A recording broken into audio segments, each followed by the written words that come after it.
నీకోసం ప్రాణమే ఇచ్చినోడు నీ అప్పులు తీర్చడు? ఏమమ్మా దిగులు పడి తెగజీదేస్తున్నావు? నిన్ను పుట్టించినోడు, నీకు నీ పిల్లల్ని ఇచ్చినోడు వాళ్ళ భవిష్యత్తును దీవించడు?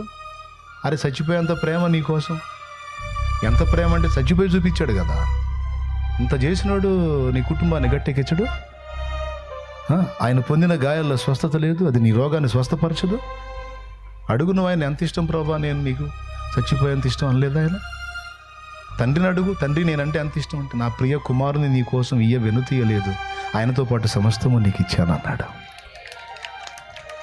ఎంత ప్రేమ నువ్వు అంటే. చేయడు, నీ సమస్యలు పరిష్కరించడు, బాధల నుంచి విడిపించడు.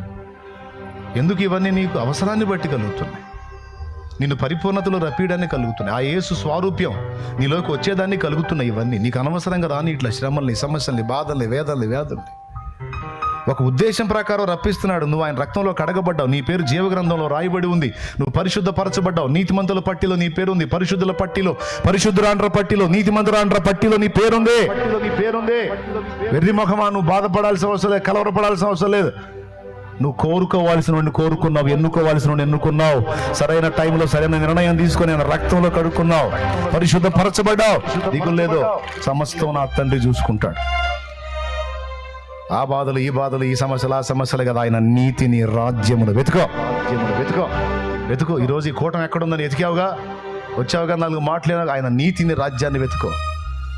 ఆయన నీతిని కలిగి ఉండటానికి సాధన చెయ్యి. యేసు వల్ల అన్ని విషయాలు ఎదగడానికి, ప్రేమలోను, పవిత్రతలోను, ధైర్యములోను, విశ్వాసములోను, అన్ని విషయాల్లో యేసు వల్ల ఎదుగుటకు రెడీగా.